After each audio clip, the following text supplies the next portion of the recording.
శ్రీకాకుళం జిల్లా చిక్కోలులో దారుణం చోటు చేసుకుంది. ఒకే రోజు ఇద్దరు మహిళల ప్రాణాలు తీశారు కొంతమంది గుర్తు తెలియని దుండగులు. వేర్వేరు ప్రాంతాల్లో రోడ్డుపైన వెళ్తున్న ఇటు తులసిరత్నం అలాగే ఇటు పార్వతమ్మలు వీళ్ళిద్దరిని కూడా బంగారం లాక్కొని చంపేశారు కొంతమంది గుర్తు తెలియని దుండగులు. మరి ఇద్దరి మృతదేహాలను వేర్వేరు ప్రదేశాల్లో పడేశారు. దాని తర్వాత ప్రస్తుతానికి కేసు నమోదు చేసుకొని వాళ్ళను పట్టుకునే ప్రయత్నం పోలీసులు చేస్తున్నట్టు తెలుస్తుంది. నిందితులను కఠినంగా శిక్షించాలని ఇటు బంధువులు డిమాండ్ చేస్తున్నారు. మనం చూడొచ్చు ఇటు తులసిరత్నమ్మ మొదటి ఫోటో అలాగే రెండో ఫోటో ఇటు పార్వతమ్మ. ఇద్దరి దగ్గర మరి బంగారం లాక్కొని వెళ్ళిపోయారు దుండగులు గుర్తు తెలియని వాళ్ళు. మరి ఇటు పార్వతమ్మకి కానీ లేకపోతే ఇటు తులసిరత్నకి తెలిసిన వాళ్ళే చేశారా, ఊర్లో ఉన్న వ్యక్తులే చేశారా, ఎవరు చేశారు అన్న కోణంలో ప్రస్తుతానికి పోలీసులు అయితే గాలింపు చర్యలను చేపడుతున్నారు. అసలు ఈ సంఘటనలు ఎప్పుడు చోటు చేసుకున్నాయి, దీంట్లో పోలీసులు ఎంత పురోగతిని సాధించారు అనేది తెలుసుకునే ప్రయత్నం చేద్దాం. మనతో పాటు శ్రీకాకుళం నుంచి నాయుడు ఉన్నారు. నాయుడు గారితో మాట్లాడి తెలుసుకునే ప్రయత్నం చేద్దాం. చెప్పండి నాయుడు గారు, అసలు ఇద్దరు మహిళలకి ఏమైనా సంబంధం ఉందా?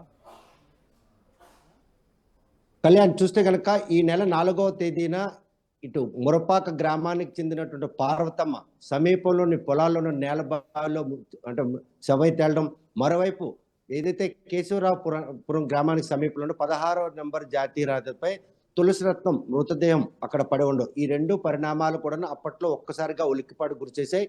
ఈ రెండు ఘటనలో కూడాను కేవలం బంగారు ఆభరణాలని దోచుకునేందుకే దుండగులు చేసిన ప్రయత్నమా అన్న కోణంలో కూడా పోలీసులు అప్పట్లోనే దర్యాప్తు నిర్వహించారు. కాకపోతే ఈ విషయం తెలిసిన వెంటనే పార్వతమ్మ మృతదేహం నేలబావిలో పడేసిన విషయం తెలిసినటువంటి పోలీసులు ఆ మృతదేహాన్ని బయటికి తీసిన తర్వాత ఆమె ఒంటిపై ఉన్నటువంటి గాయాలను పరిగణలోకి తీసుకొని ఆమె ఒంటి మీద ఉన్న బంగారం మాత్రం దోచుకొని ఆమెకి నిప్పు పెట్టి తగలపెట్టేసి ఆ నేలబావిలో పడేశారు. అంటే అంత కిరాతకంగా బంగారం కోసం ఒక వివాహిత మహిళను చంపడం వెనక మాత్రం ఎవరు హస్తం ఉంటుంది?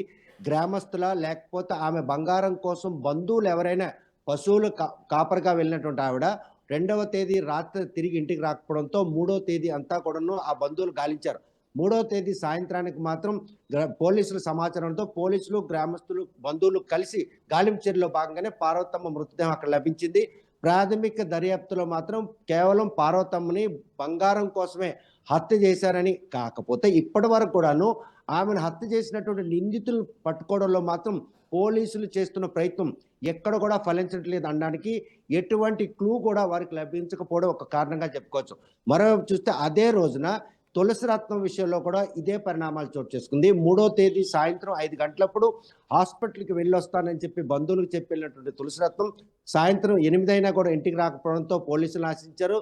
తెల్లవారేసరికి కేశవరావుపురం గ్రామం సమీపంలో ఉన్నటువంటి 16వ నెంబర్ జాతీయ రహదారిపై ఆమె మృతదేహం పడి ఉండడం, ఈ రెండు పరిణామాలు కూడాను ఈ కేసులో కూడాను ఏదైతే పార్వతమ్మ డే అండ్ నైట్ జంక్షన్కి వచ్చి అక్కడ నుండి కొత్త డే అండ్ నైట్ వంతెన దాటి దత్తాత్రేయ గుడి వరకు ఫోన్ మాట్లాడుకుంటూ వెళ్ళినటువంటి సీసీ ఫుటేజ్ ఆధారంగా అటువైపుగా వచ్చిన ప్రతి వాహనాన్ని కూడాను ఈరోజు తనిఖీ చేపడుతున్నారు. ఈ విషయంపై మాత్రం ఆమెకి అక్రమ సంబంధం ఏమైనా ఉందా, లేకపోతే ఆమె ఒంటిపై కూడాను ఎటువంటి ఆభరణాలు లేకపోవడం, ప్రాథమిక అంటే హత్య జరిగిన రోజునే పోలీసులు మాత్రం ఆమెను పేక నులిమి చంపేశారన్నటువంటి నిర్ధారణకు వచ్చారు. అంటే ఇది కూడా హత్యగానే పరిణామాలు తీసుకున్నారు.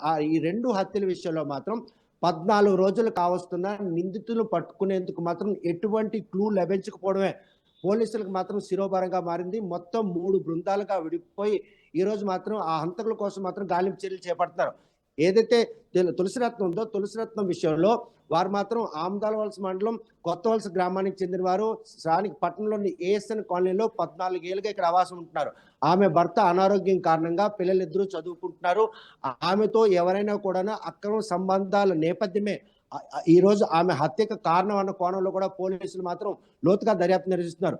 మరోవైపు చూస్తే కనుక ఏదైతే తులసిరత్నం విషయంలో మాత్రం ఆమెను ఎవరైనా కూడాను అంటే అక్కడ నుండి అపహరించుకుపోయి ఆమె దగ్గర ఉన్న బంగారు ఆభరణాలను చోద్యం చేసేందుకు చేసిన ప్రయత్నం, లేకపోతే తులసిరత్నం తాలూకు సంబంధించిన ఫోన్ ఏదైతే ఉందో ఆ ఫోన్ మాత్రం దాని తాలూకు ట్రాక్ మాత్రం నాగావళి నదిలో ట్రాక్ అయింది. అంటే ఆమెను అక్కడ హతమార్చి ఎవరో ఆ మొబైల్ తెచ్చి నాగావళి నదిలో వేశారన్నట్టు విషయాన్ని పరిగణలోకి తీసుకున్న పోలీసులు మాత్రం ముమ్మరంగా దర్యాప్తిస్తున్నారు.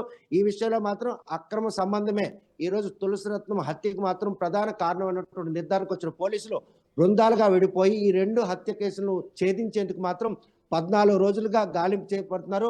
అది గ్రామీణ ప్రాంతం కావడంతో పార్వతమ్మకు సంబంధించినటువంటి బంధువులు, అదేవిధంగా అనుమానితులు ఎవరైతే ఉన్నారో వారిని మాత్రం విచారిస్తున్నారు.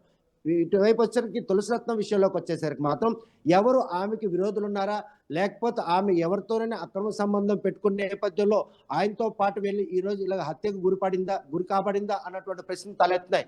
శ్రీకాకుళం జిల్లా చరిత్రలో ఇప్పటి వరకు ఒక హత్య ఉదంతం ఛేదించడంలో ఇంత జాప్యానికి మాత్రం నిందితులు ఎవరైతే ఉన్నారో వాళ్ళు మాత్రం క్యాలిక్యులేటెడ్ గా వీరిని హతమార్చేందుకు మాత్రం ముందుగానే రెక్కి వేసుకున్నారు. ఆ రెక్కి వేసుకున్న క్రమంలో ఎటువంటి క్లూ కూడా వారికి లభించకపోవడంతోనే ఇంత తత్సారం జరుగుతుంది అన్నటువంటి మాత్రం మనకు స్పష్టం అవుతుంది. తులసిరత్నం విషయంలో మాత్రం బంధువులు ఇచ్చిన ఫిర్యాదు మేరకు పోలీసులు కేసు నమోదు చేయడంతో పాటు ఎక్కడైతే ఆమె హతమార్చబడిందో అక్కడికి ఏ వెహికల్ మీద తెచ్చారా, లేకపోతే ఎవరైనా అక్కడ హతమార్చి వెళ్ళిపోయారా, ఒకవేళ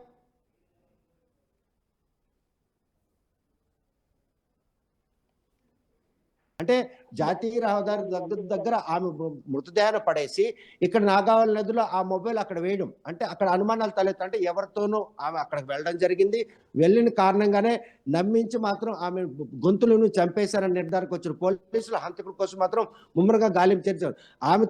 ఆమెను హతమార్చిన విషయంలో ఒకరే ఉన్నారా, లేకపోతే ఎవరైనా 2-3 భాగస్వాములు అయ్యారా, ఈ ప్రశ్నలు కూడా తలెత్తినాయి. పార్వతమ్మ విషయంలో మాత్రం గ్రామీణ ప్రాంతం కావడంతో అదే పశువులు కాపరికై వెళ్ళినటువంటి పార్వతమ్మ బంగారు ఆభరణాల కోసం హతమార్చిన అనంతరం మాత్రం అతి కిరాతకంగా, అంటే పెట్రోల్ పోసి తగలబెట్టడం, నేలబావిలో పడేయడం, ఈ పరిణామాలన్నీ కూడాను హత్య చేసిన వారు మాత్రం మత్తులో ఉన్నారన్నటువంటి నిర్ధారణకు వచ్చారు. వారెవరా అన్న విషయం బయటికి చెప్పడానికి మాత్రం బంధువులు కనుక అయ్యేలాగుంటే వారి బంధువులు కూడా సహకరించాల్సి ఉంది. మరోవైపు చూస్తే వారితో పాటు ఇంకా ఎవరైనా కూడా గంజాయి బ్యాచ్ ఎవరైనా కూడా పార్వతమ్మ మెలకువలు కనుక్కొని ఆమెను హతమార్చారా, ఈ ప్రశ్నలన్నింటినీ కూడాను పోలీసులు దర్యాప్తులో తేలాల్సింది. ఈ 2 వివాహిత హత్యల విషయంలో మాత్రం 14 రోజులు కావస్తున్న నిందితులు పట్టుకోవడంలో మాత్రం పోలీసులు అంటే శిరోభాగంగా భావిస్తున్నారు.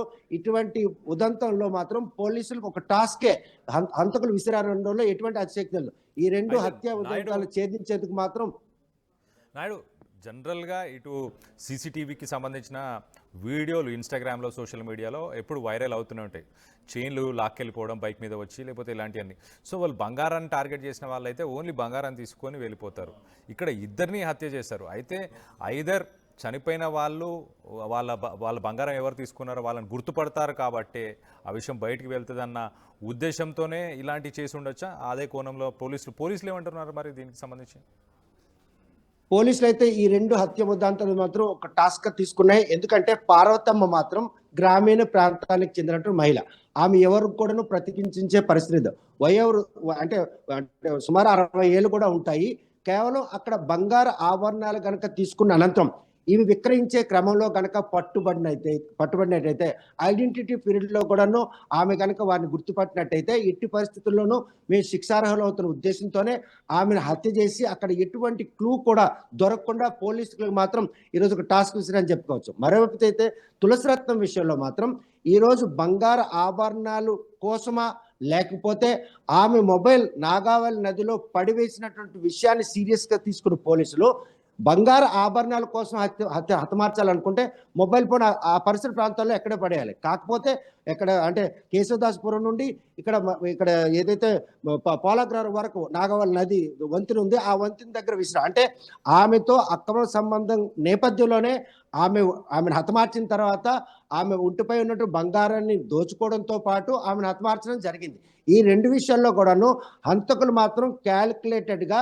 బంగారు ఆభరణాలు దోచుకోవడంతో పాటు తాము చేసినటువంటి ఆకృత్యం బయటపడకుండా ఉండేందుకు ముందు జాగ్రత్త చర్యల్లో భాగంగానే వారిద్దరిని కూడాను హతమార్చడం జరిగింది. ఇటువంటి క్రైమ్ ఎప్పుడు కూడాను శ్రీకాకుళం జిల్లా చరిత్రలో కూడా పోలీసులకు ఎదురు కాలేదు.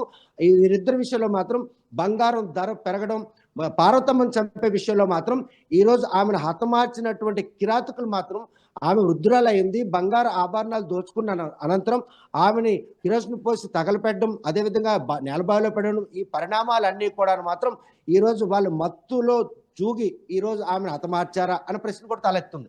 ఇక్కడ తులసి రత్నం విషయంలో మాత్రం ఆమె దత్తాత్రేయ గుడి దగ్గర సీసీ ఫుటేజ్ దాటిన అనంతరం మాత్రం ఆమె జాడ కానరాకపోవడం, అక్కడి నుంచి 4 కిలోమీటర్ల దూరంలో ఉన్నటువంటి కేశదాసుపురం జాతీయ రహదారిపై నిర్జీవంగా పడడం, ఈ పరిణామాలన్నీ కూడా ఆమెకు మాత్రం ఎవరితోనూ సంబంధాలు ఉన్నాయి. ఆ సంబంధాల నేపథ్యమే వారు మాత్రం ఎంతమంది, ఒకరొచ్చారా, ఇద్దరు ముగ్గురు కలిసి ఆమెను హతమార్చారా? ఆమె ఒకరిద్దరైతే మాత్రం ఆమె ఎట్టి పరిస్థితుల్లో ప్రతిఘటించేందుకు అవకాశం ఉంది. చూస్తున్నాం ఆవిడ తాలూకా అంటే శరీర సంబంధించినట్టు అంటే హెల్తీగా ఉంది. ఆ హెల్తీ క్రమంలో ఒక్కరి వల్ల సాధ్యం కాదు. కానీ అందులో హంతకులు ఎంతమంది ఉంటారు?